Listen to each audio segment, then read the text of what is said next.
I just wanted to make like a little video updating some of the itemization and some of the passive tree changes that I made to the explosive arrow ballista build. So if you want to see like a full build guide regarding that, I'll link that. That is Palsteron made a good video update here, so you can see everything. He talks about the mechanics, EE, playstyle, gameplay, and all that sort of stuff. So I also have a video from last league, which is when I made the build. You might also want to check that out. And we talk about pretty much the exact same things that I suspect Palsteron talked about this league.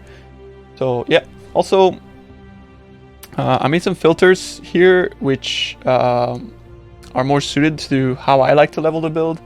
So I like to go for Armageddon Band Cremation into then Explosive Arrow Ballista around Blood Aqueducts, and that's something that I do recommend to people. And all of the information on how to level the build are here in the Path of Building. So it pretty much tells you step by step when you should get your gems, what links you're using, and things like that. And that is Act 1 all the way to Act 10. So yeah, that is pretty much what you'll be doing for the leveling. But I primarily wanted to talk about the itemization for the A Ballista, because I think there's some things that I didn't really think about lastly because of the fact that we didn't have like the Eldritch gear and things like that. So you can sort of now, as soon as you get access to Eldritch gear, you can completely just forget about Elemental Equilibrium. So Elemental Equilibrium is something that you still want to use early on. The reason why I don't think it's too good is because it also kind of restricts the way that you have to itemize your character, but it also is essentially not going to give you a consistent damage output.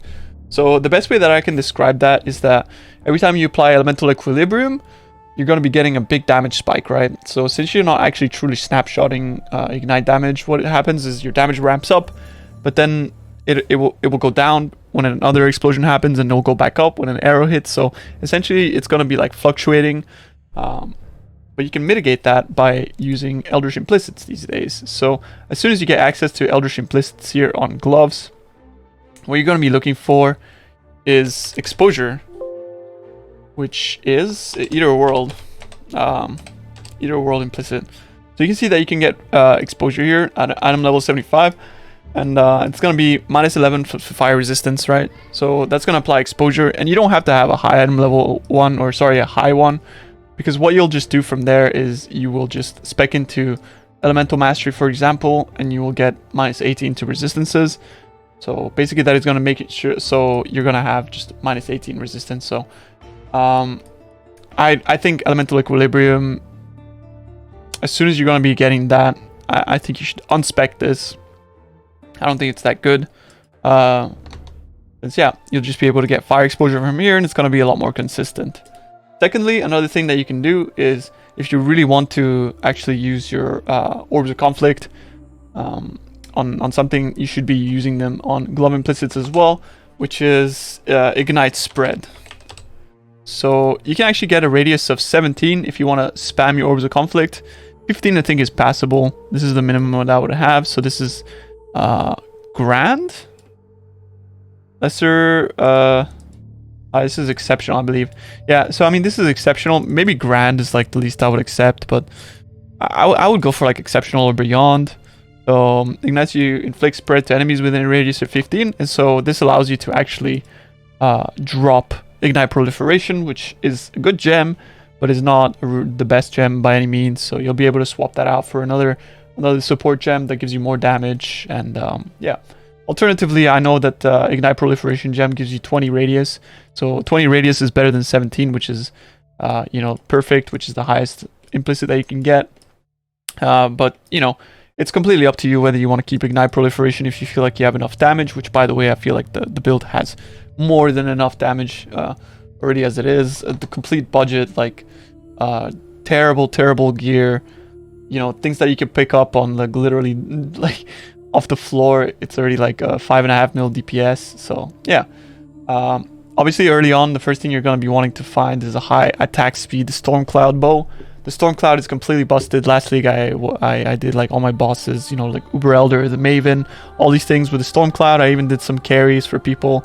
So 2 mana HP with a Stormcloud, it was no problem at all.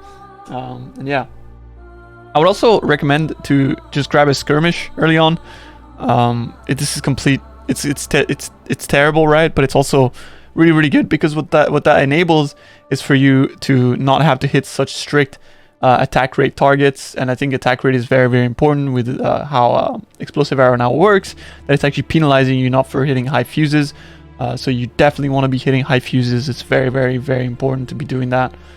So I think the skirmish early on, until you have like a decent quiver and a lot of attack speed, it's something that you want to be grabbing for sure. An alternative is you could think about potentially having the Pyro Ring is very good. So the only time you would ever use this is when you don't have EE. So the Pyro Ring will be very nice. But make sure you're not using the Pyro Ring if you are using EE, because it's going to convert your cold damage to fire, and you're going to have maybe some cold damage here or there. If you maybe have like cold damage to attacks anywhere on your character and you convert it to fire, and you're using elemental equilibrium, be mindful that it can break your damage. But as soon as you get your exposure on your gloves, which is as I said, it's something that I would really recommend for you to do early on, since you won't have to worry about any of that stuff, and damage is pretty much equivalent. So you'll just be using that instead. The Pyro Ring is pretty damn good. And then the rest of the gear is like very basic stuff, so plus gem amulet with life. And yeah, one thing that you can also grab is the fact that you can get a lot of ailment avoidance now on your boots.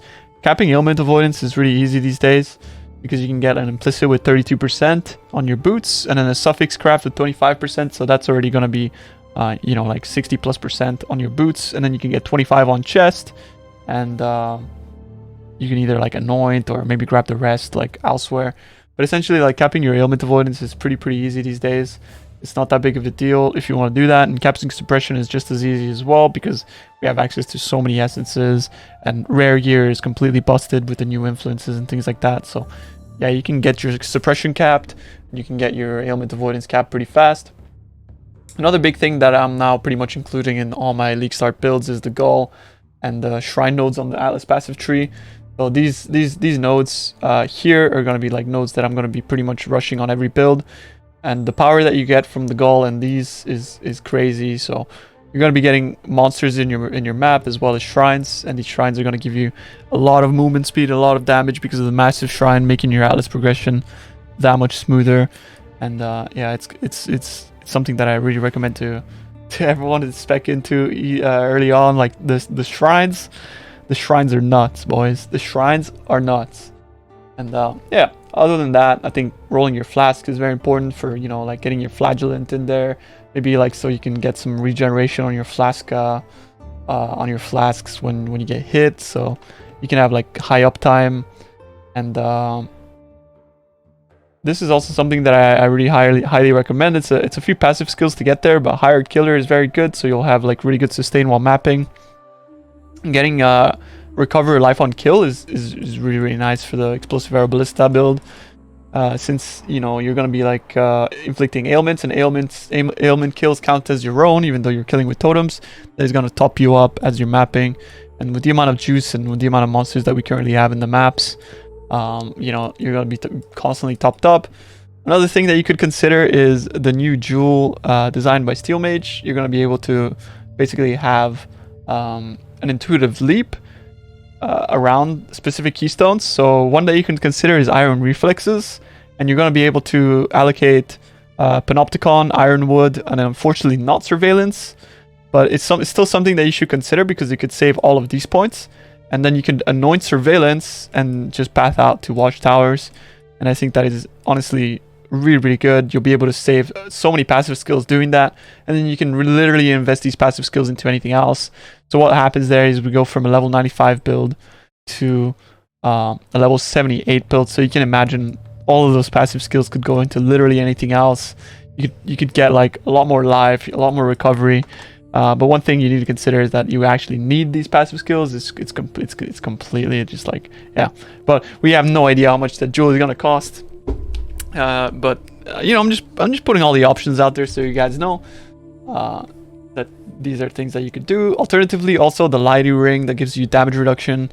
That is something that you could consider, because we could also spec Shaper of Winter if we grab the 2 jewels, the Forbidden Flesh and Flame, and then we can also chill everything with a pretty high So we're going to be able to pretty much chill everything to 40% because we use Unbound Ailments in our main links.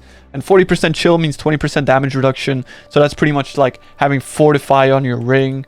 So you can just swap that ring out here. It's literally 20% damage reduction that you can get on there. That is an option that you can do. Since, you know, like the build really does not need any more damage. The thing that I would look for is potentially just more damage reduction, more recovery and things like that. That is something else that you could do to further improve the build. And yeah, I mean, that pretty much sums up the itemization changes that I would like look into this league for the Explosive Arrow Ballista. If you do want to, once again, see like the full build guide and things like that, if you just want to have like in written form, I do have the notes here and you can look through that. There's otherwise you can just check out the Palsteron video, which pretty much goes over everything step by step, the mechanics and things like that. Do highly recommend that video. And yeah, once again, thank you very much, and I hope you enjoyed this little breakdown of the itemization and whatnot for the upcoming Sentinel League. And yeah, peace.